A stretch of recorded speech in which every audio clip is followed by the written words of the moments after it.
And now a little story from the apple seed. Thank you, thank you, thank you. My 85-year-old Aunt Marguerite just recently graduated from medical school. We're all so very proud of her, yes. She's a dear one. She's one of the most important relatives in my life. And my son said, hey, Pop, the first weekend in June, let's go to the zoo. And he had talked to a couple of friends. They were going to go along. And I said, sure. And I had, this is in the before time, when I was on the road a lot. And we looked at our calendars together, and he's been keeping a calendar. He was a little kid at the time, but he's keeping a calendar. And I called Marguerite, and I said, hey, we're looking at going to the zoo, because he wanted Marguerite to go. He loves his great Aunt Marguerite. And she said, let me look. And I heard her turn to the pages of her desk calendar. And I called her in April. This was going to be in June. And she said, oh, that's a Saturday. I said, yes, ma'am. She said, I'll have a funeral. I said, what? She said, Andy, when you get to be my age, you book every Saturday for a funeral. I said, well, we still want you to go. She said, well, I'll pencil you in. And it came to pass that week that we were to go to the zoo, Marguerite got a call from her goddaughter, Mary, down in Cordele, Georgia, in South Middle Georgia. And Mary's mother is Joy, and Joy is one of Marguerite's dearest friends. They don't remember not knowing each other. Joy and Mary Frances and Marguerite have been friends all their lives, since they were diaper babies, as they say. They were actually in the nursery together at the First Methodist Church. And now Joy is in hospice at Mary's house. And Marguerite called me, and she said, I have to go down to Cordele.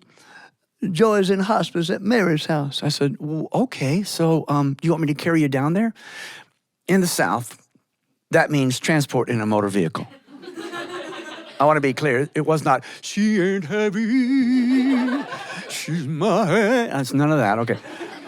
You want me to carry you down there? No, I'll drive. Now, she has a 1968 Plymouth Fury 2.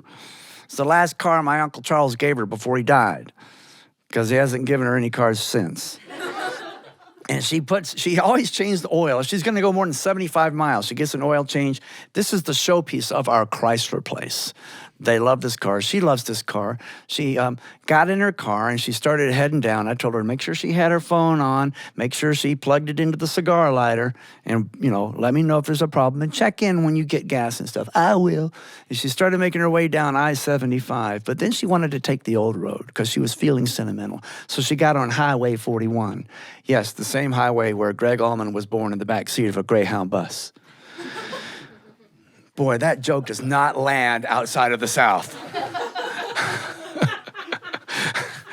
Somebody. Anyway, so she gets on the road, and she's, when you know you're heading towards grief, you start thinking about the people you love.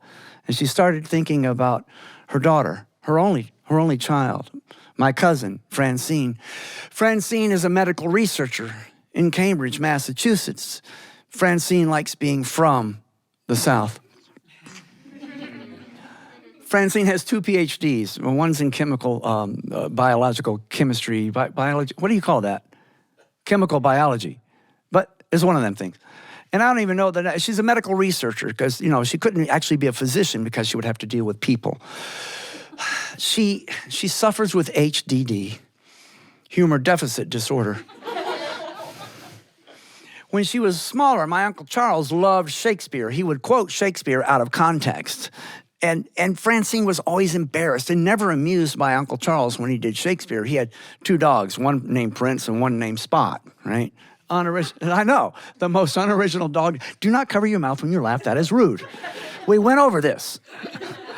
All right, so whenever Spot was a Pooley sheepdog Dalmatian mix. I know, and always, the only time it would get on his chair is when it was coming out for the rain. He'd get up on his chair and goes, out. And Marguerite said, do not cuss in front of our daughter and her friends. Honey, it's Shakespeare, it's classical. And then old Prince was his old lab, sweetest old dog ever, and then his hips gave out, and his, control of his bladder gave out, and we called old Dr. Exley. Old Dr. Exley is one of the first vets ever. He didn't know the difference between a small and a large animal vet. He worked on horses, he worked on parakeets. And when somebody he knew needed to put a dog down, he would come to us, and Uncle Charles and I both dug the grave, and Francine was there. We were both in high school at the time, Francine and I. And Dr. Ixley came, and he brought a little bit of starter fluid that has ether in it, and he put that on there, and they gave the dog a treat, and he put that over the dog's face, and he gave the dog a shot, and there was no pain at all. And of course, Uncle Charles said, "Good night, sweet prince, and may a host of angels carry thee to thy rest." And even then, Francine winced at Uncle Charles doing Shakespeare.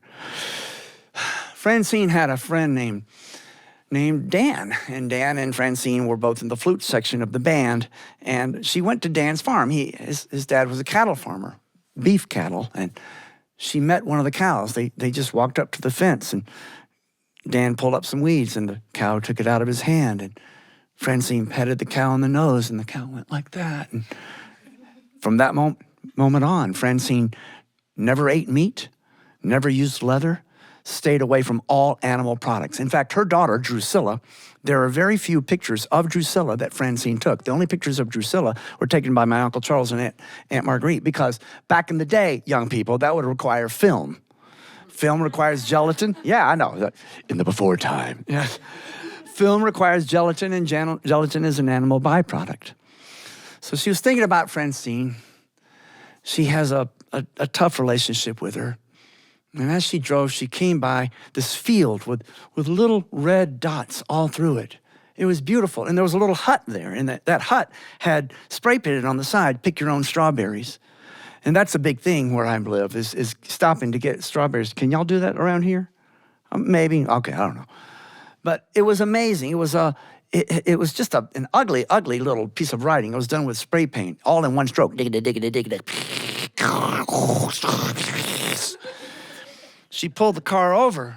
There was nobody there, but it was high summer. It was like, high season for strawberries, and whomever owns this place will probably be back. So in the back of her car, in the trunk, cars used to have trunks. In the trunk, she opened it up. There's her little grocery bag where she puts her groceries in. She has a big floppy hat for the sun. She has a trowel there in case she meets a plant that needs liberating. And she put on her big floppy hat. She had the little bag. She went out into the field. She started picking strawberries. She had not brought any food where there's going to be grief. She had left in a huff, and she was feeling good about the strawberries.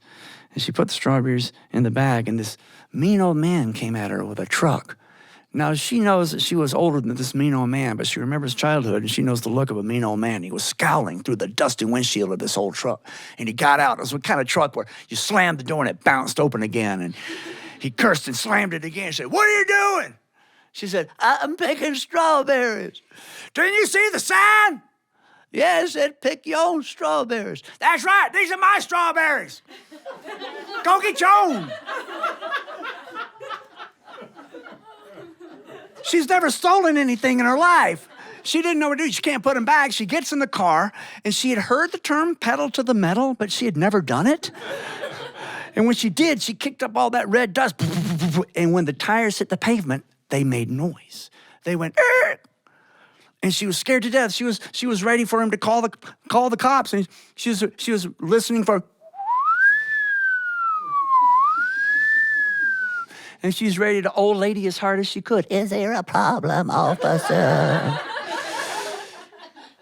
But that didn't happen. And she drove, and she finally began thinking of her husband, Charles. She's been a widow a long time. She misses Charles, and she hears him from beyond sometimes. She remembers when he was in the hospital for his last days. And our town didn't have hospice back in those days, so she's hanging around the hospital. She's in the hallway. She's drinking coffee from a vending machine, which is nature's way of saying, "Go to bed." And Francine came in from Boston and gave her mama a hug. And outside the room, Marguerite was outside of the room because there was a doctor in there, a nurse in there, and somebody else changing the needle on her central port. And when that technician put that needle in, Uncle Charles said, "If you pierce us, do we not bleed?" And when the morphines went through his veins, he said, "All's well that ends well." And Francine said, why does he have to do that? Why does he have to do that now?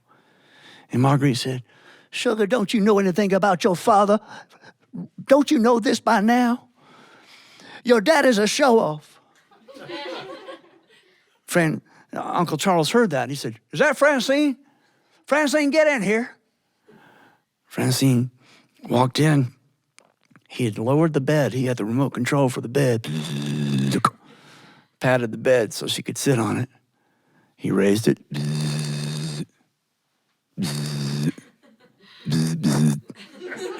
Up and down, up and down. Francine said, Daddy, stop. He took her hand. He said, darling, all the world's a stage. And all the men and women merely players. They have their exits and entrances, and each one in his own time play many parts. His acts being 7 ages. First the infant mewling and puking in his nurse's arms. And then the whining schoolboy with his satchel and fresh morning face, creeping like snail unwillingly to school. And then the lover, sighing like furnace with a woeful ballad to his mistress's eyebrow. And then the soldier, full of strange oaths and bearded like the pard, jealous in honor, sudden and quick in quarrel, seeking the bubble reputation, even in the cannon's mouth. And then the justice with fair round belly from good capon line, eyes severe, beard of formal cut, full of wise saws and modern instances. So he plays his part. The 6th age shifts to the lean and slippered pantaloon, spectacles on nose and pouch on side, his youthful hose well saved, a world too wide for his shrunk shank. And his big manly voice turned to childish trebles, pipes, and whistles in its sound. Last stage of all, mere oblivion. Sans teeth, sans eyes, sans taste, sans everything. Francine was weeping. She kissed her father, and their tears mingled. Marguerite watched that. She was thinking of that as she came in to the town of Cordele, Georgia. Cordele, Georgia is the watermelon capital of the world. I have a sticker on my guitar case that says it. I believe it. That settles it. She got behind a school bus truck. Now, a school bus truck is this. In the farms of South Georgia, especially the watermelon, cantaloupe, honeydew farms, what they do is they take a school bus, they take the seats out, they cut the top off, put up some railing, and you end up with a $1,500 truck in the tradition of my people. And she got behind one of those, and 2 watermelons fell off. They fill them all the way up. They're on their way to I-75 to distribute them throughout this great land of ours. And she saw 2 of those watermelons fall off the truck, and she was so excited, she pulled off into a parking place. This has been going on all day. There were watermelons all over this intersection. I took out my phone. iPhone. I took out my iPhone. You know you can take a picture with did you know it has a camera? You didn't know that? It does, sugar. It does. And I was so excited, I took a picture of the watermelon in the intersection there. And you can send it on the email. You can, you can. You probably text emails for old people. I know you. And I sent it to Francine. I said, Francine, you'll love Cordele, Georgia. All the roadkill's vegetarian.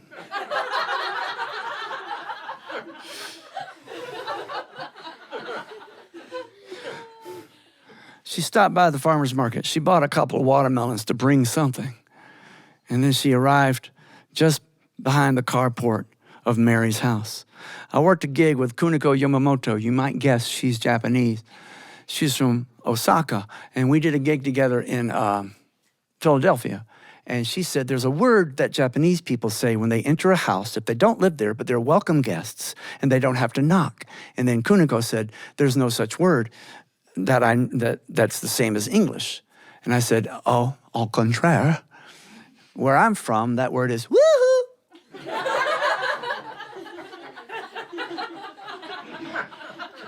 And that's the sound Marguerite made as she entered Mary's house. And Mary said, we're in the den, Aunt Marguerite. And Marguerite walked into the den, and there was the recliner that has the remote control that Joy had been using for a while. But then there was a hospital bed right next to it. Obviously a hospital bed set up by a Southern woman because it had a dust ruffle.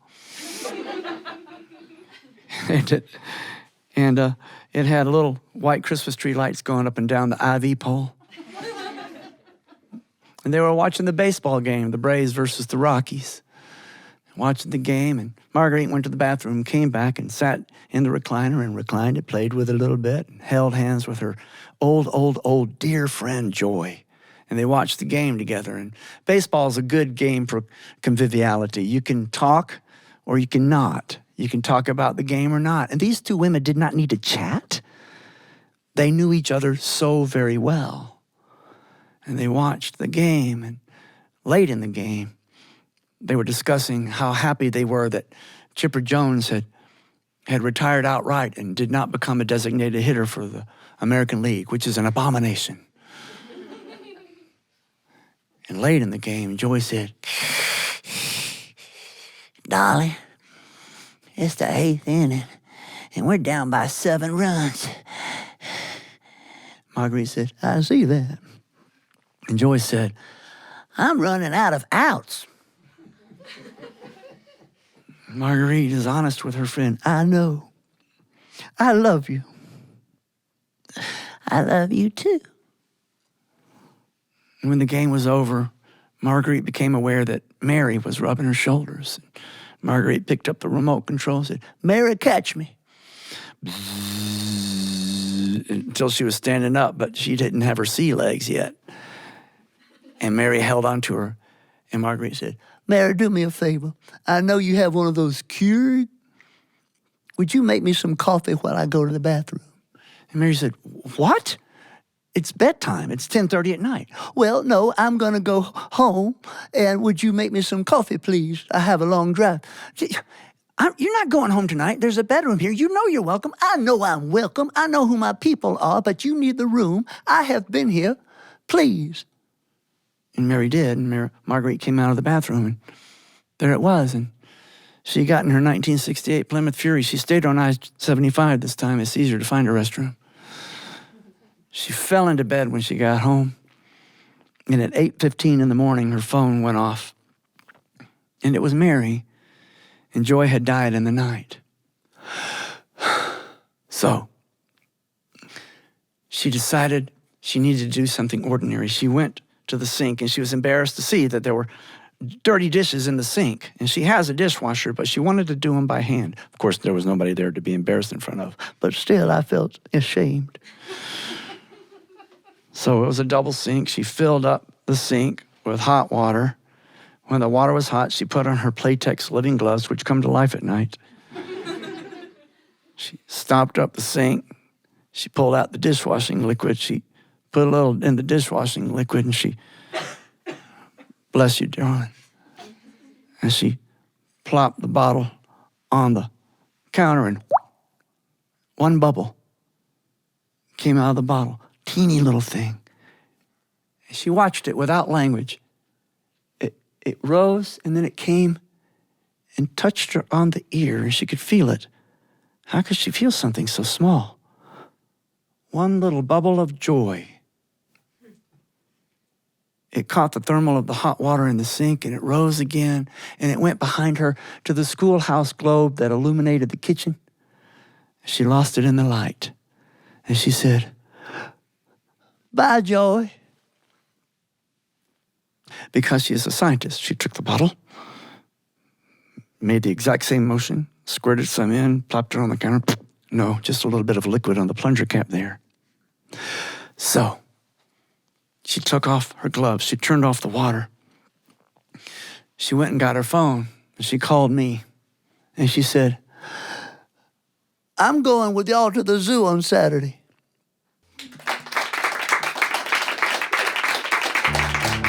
Thanks for joining us for a little story from the Appleseed.